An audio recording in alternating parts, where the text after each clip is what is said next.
వేసింది నా దళిత బిడ్డల తలనరికి పాతర వేసింది ఘోరాతి ఘోరముగా భారత జాతి చరిత్రలోనికి శాపమై. ప్రధానంగా ఆనాడు మహిళలకు చదువు అవసరం లేదు, మిగతా కులాలకు చదువు అవసరం లేదు, వాళ్ళు ఏం చెప్తే గదే వినాలనే పరిస్థితులు ఉన్నప్పుడు తాను ఒక బీసీ కులంలో ఉంటున్నటువంటి జ్యోతిరావు ఫులే మామూలుగా చదువుకున్నాడు. ఫలితం కావాలని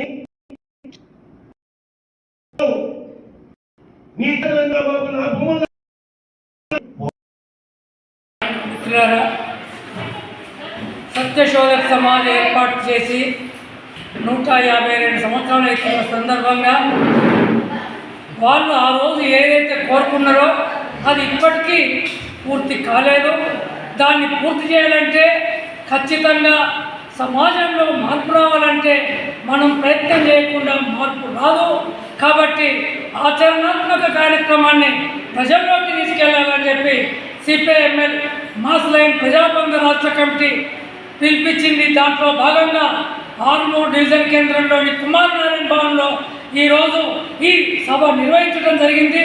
ప్రధానంగా బీజేపీ ప్రభుత్వం అధికారంలోకి వచ్చిన తర్వాత మూఢ విశ్వాసాలను, మత విశ్వాసాలను పెంచి పోషిస్తూ ప్రజల్లో ఐకమత్యం లేకుండా మతాన్ని ముందుకు తీసుకొచ్చే విధంగా ప్రయత్నాలు చేస్తుంది.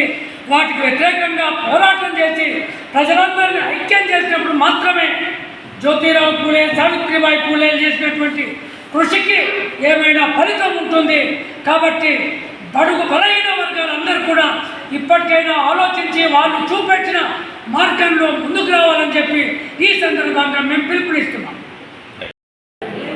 పాత్రికేయ మిత్రులకు నమస్తే. సత్యశోధక్ సమాజ్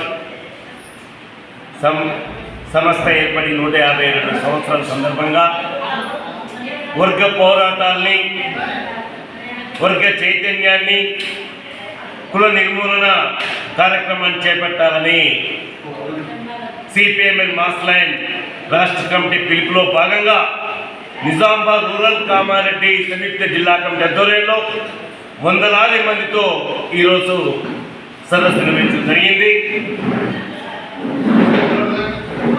బీజేపీ ఎన్నికల్లోకి వచ్చిన తర్వాత మూఢ విశ్వాసాల్ని, మతోన్మాద వాదాన్ని పెంచి పోషించే విధంగా ప్రోత్సహిస్తూ ఉంది. దీనికి వ్యతిరేకంగా సత్యశోధక సమాజ్ జ్యోతిరావు పూలే, సావిత్రిబాయి చేసిన కృషి, కుల నిర్మూలన అయితేనేమి, ఛాందస భావాలని రూపుమాపడానికి చేసే ప్రయత్నం ఏంటి, త్యాగాలేంటి, వాటన్నిటిని కూడా నెమరవేసుకొని ఈనాటి కూడా జాడ్యాన్ని పట్టి పీడిస్తున్న వ్యవస్థని ప్రశ్నించడం కోసం ఈ కార్యక్రమం తోడ్పడుతుంది. పెరియార్ రామస్వామి చేసిన కృషి, కులాంతర వివాహాన్ని ప్రోత్సహించే విధంగా, మూడో విశ్వాసాన్ని వ్యతిరేకించే విధంగా చేసే కృషి ఇవాళ మనకు ఒక స్ఫూర్తిదాయకంగా ఉండాలి, ఉంటుంది. ఆ విలువలో వర్గ పోరాటాన్ని మనం అభివృద్ధి చేద్దాం. అదే నిజమైన వాళ్ళకి నివాళులర్పించిన వాళ్ళ మొత్తం వాళ్ళ ఆశయాల్ని వాళ్ళు ఏదైతే కోరుకున్నారో, కులం లేని సమాజం, సమానత్వ సమాజం ఏదైతే అనుకున్నారో అది సాధ్యమవుతుందని చెప్పేసి ఆ ప్రయత్నం చేద్దామని చెప్పేసి మన CPIML mass line Nizamabad rural Kamareddy జిల్లా కమిటీ పిలుపునిస్తా ఉంది.